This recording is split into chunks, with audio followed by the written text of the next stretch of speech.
داستان مافیای اوبر. چطور این مرد استراتژیست بزرگترین مافیاهای تاکسی در جهان و نیروهای پلیس رو شکست داد و خودش تبدیل به بزرگترین مافیای حمل و نقل در جهان شد. همه چیز از یک شب بارانی سال 2008 در پاریس شروع شد. تراویس کالانیک و دوستش از یک کنفرانس تکنولوژی برمیگشتن و می‌خواستن به هتلشون برگردن. اما هیچ تاکسی گیر نمی‌آمد و مجبور شدن در این سرما و باران چند ساعت پیاده روی کنن و برگردن. با اونجا بود که تراویس کالانیک با خودش قسم خورد و با مافیای تاکسی در جهان اعلان جنگ کرد. تراویس یکی از کارآفرینان موفق و مورد احترام سیلیکون ولی آمریکا بود. بعد از اون سفر به آمریکا برگشتن و با دوستش یک پروژه جانبی رو استارت زدن به اسم اوبر کپ. پروژه از این قرار بود که یک اپلیکیشن موبایل ساختن. شما هر کجای شهر بودی لوکیشن مبدا و مقصدت رو روی نقشه مشخص می‌کردی. یک ماشین لوکس آودی با صندلی‌های چرمی و یک راننده کت‌شلوار پوش همراه سر نوشیدنی‌های ویژه برای استراحت در طول مسیر دنبال شما میومد. و بعد از رسیدن به مقصد دیگه نیازی نبود شما پول نقد بدی یا انعام پرداخت کنی. اپلیکیشن مستقیما به کارت اعتباری شما متصل بود و پول رو از اونجا برداشت می‌کرد. حالا شاید الان یک قابلیت روزمره به نظر برسه، اما اون زمان خیلی گاو بنفش بود و حرکت بسیار عجیب غریبی بود. و در مجموع اوبرکپ یک خدمات لوکس برای افراد سطح بالای جامعه.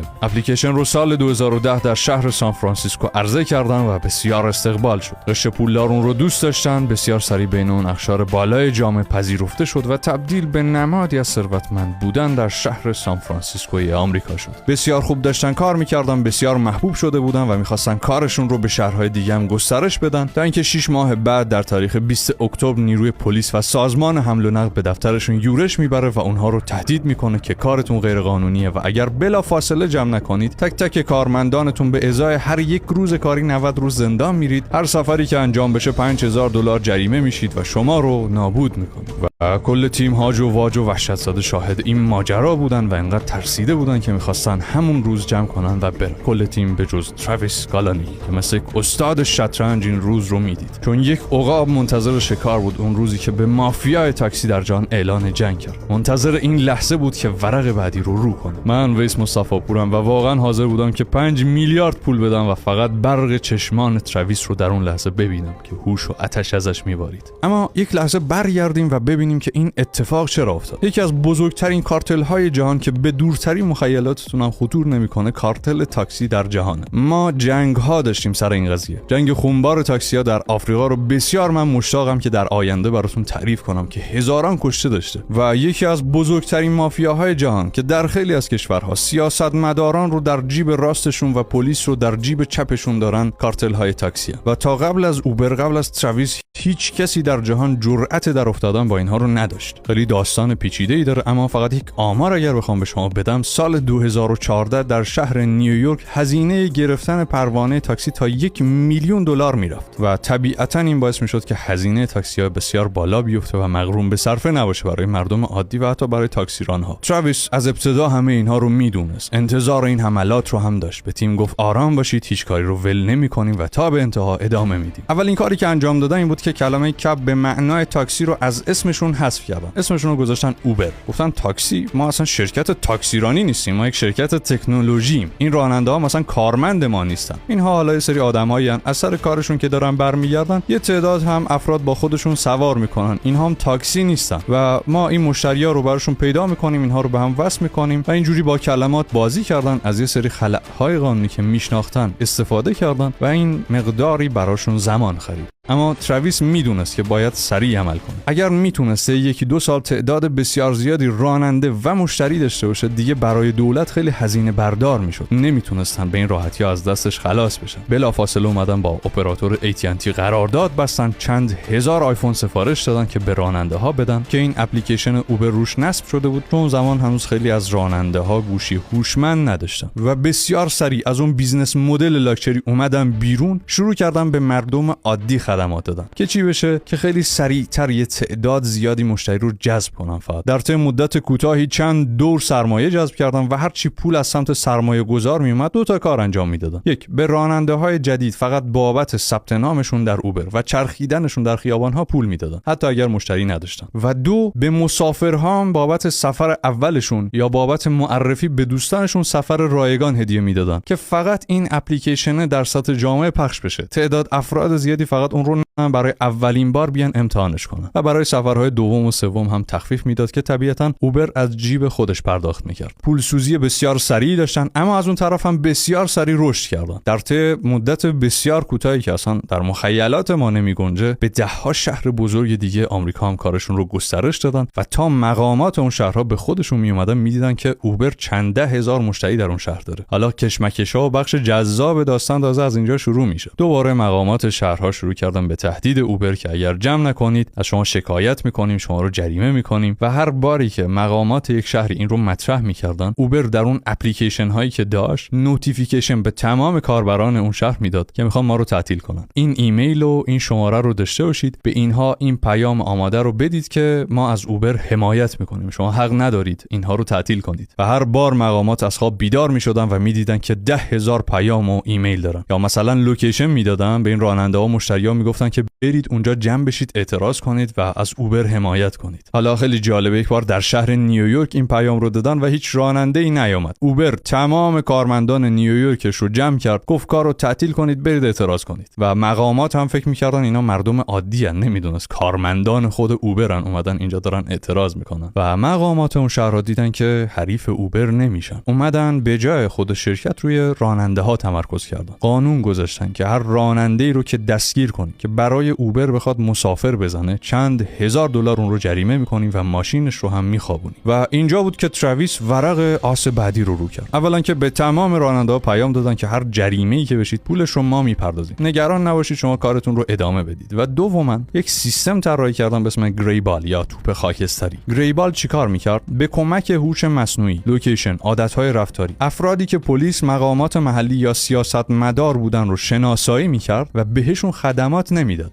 یک دیتابیس بزرگ جمع کرده بود اوبر از تمام مردم آمریکا، از تمام مردمی که می اومدن ثبت نام می‌کردن، که اسم شما با سوابق بیمه شما، با خریدهای شما، با رفتارهای شما، با پیج‌های شبکه‌های اجتماعی شما، با ایمیل شما، تمام اینها در این دیتابیس بود. و هر بار که یک فرد ثبت نام می‌کرد، در این دیتابیس سرچ می‌کردن ببینن که آدم ولیدیه، آدم اصلا واقعیه، اگر آدم واقعی جزء سیاستمداران و پلیس‌ها هست یا نیست. و اگر تشخیص میداد که جزء این قش هستی، اپلیکیشن رو که باز می‌کردید همه چی برای شما عادی بود، اما یک فرقی داشت، داخل نقشه هیچ ماشینی دیده نمیشد. و مقامات هم فکر می‌کردن به به، دیگه این قانون ما تاثیرگذار بوده، کسی دیگه جرئت نداره برای اوبر کار کنه. در حالی که نمیدونستن اوبر داره اونها رو بازی میده. حتی میگن اوبر تعدادی از بازنشسته‌های CIA و FBI رو هم استخدام کرده بود که برای اینها بهشون مشاوره بده. و همزمان با این کار داشتن اون طرف هم حسابی پول پرداخت می‌کردن برای لابی کردن که سیاستمداران رو به نفع خودشون بچرخونن، که دیگه این اندازه سخت نگیرن، سری قوانین تغییر کنه به نفع اوبر. و تمام این حال البته تا همین چند سال قبل یک راز بود، اما ما میدونیم چون در سال 2017 نیویورک تایمز یک افشاگری انجام داد و تمام این مسائل رو مطرح کرد با دلیل و سند و مدرک. اما خب خیلی دیر شده بود. اوبر سراسر آمریکا و حتی دنیا پخش شده بود، میلیون ها کاربر داشت و دیگه قابل حذف نبود. اما در نهایت به خاطر فشارهای افشاگری سال 2019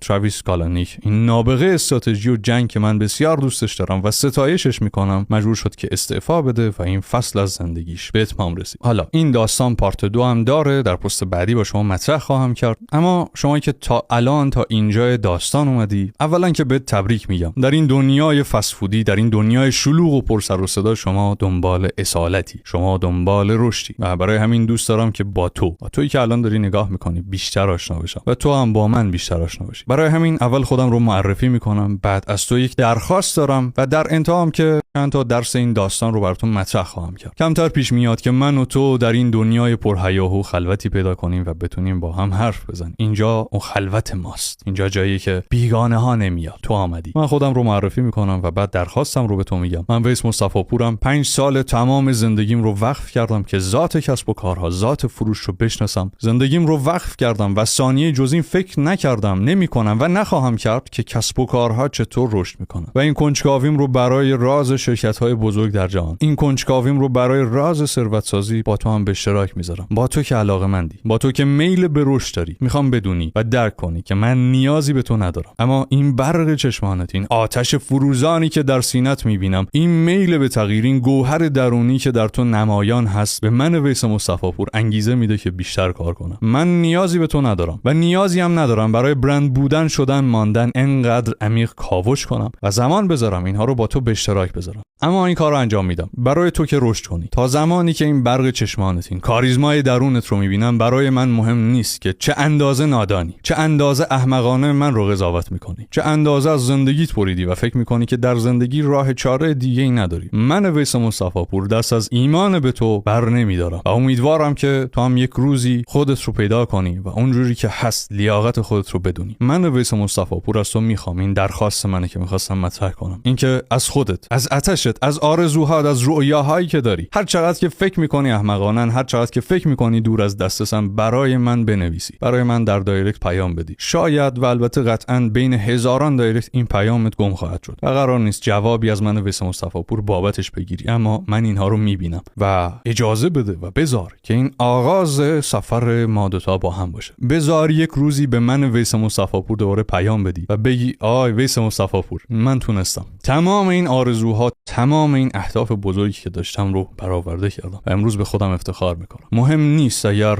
2 سال، 5 سال، 10 سال طول بکشه، من ویس مصطفی پور منتظر تو هم که بری به اون چیزی که میخوای برسی. منتظر برگشت تو هم. برو و خلق کن این زندگی که میخوای، نه به خاطر اینکه دوست داری، نه چون زاده شدی که خلق کنی، چون وظیفه توست که به بالاترین پتانسیل و جایگاهی که میتونی برسی. پس منتظر پیامت هستم و این پیام تو در پیش من محفوظ خواهد ماند. اما بگذاریم و برگردیم سراغ درس‌های این داستان. این داستان پارت دومی هم داره، خیلی پست طولانی میشد، برای همین مطرح نکردم با شما، اما بریم درس‌های این داستان رو با هم یاد بگیریم. اولین درس که سوگلی منه اینه که لوکس شروع کنید. حتی اگر میخواید به عموم جامعه بفروشید، باز توصیه من ویس مصطفی پور به شما اینه که لوکس شروع کنید. این الگوی مشترک بسیاری از شرکت‌های بزرگ در دنیاست که ابتدا صرفاً یک برند لاکچری بودن، خدماتی برای سطح بالای جامعه بودن و بعد آرام آرام پخش شدن و به عموم مردم خدمات دادن. و دلیلی داره، چون گران کار کردن به شما فضای تنفس میده. وقتی حاشیه سود شما بالاست، پول برای آزمون خطا دارید، برای تست کردن خدمات مختلف دارید. این پول برای شما سری ارتباطات ویژه میاره که کار شما رو بعداً برای کار در مقیاس راحت‌تر میکنه. درس دوم و آخر برای اینکه این پست بیش از این طولانی نشه اینه که مهم ایده نیست، مهم اجراست. از دستم در رفته تعداد انسان‌های احمقی که دیدم و میگن آره مثلا ما هم قبلا این ایده اوبر رو داشتیم، این ایده فلان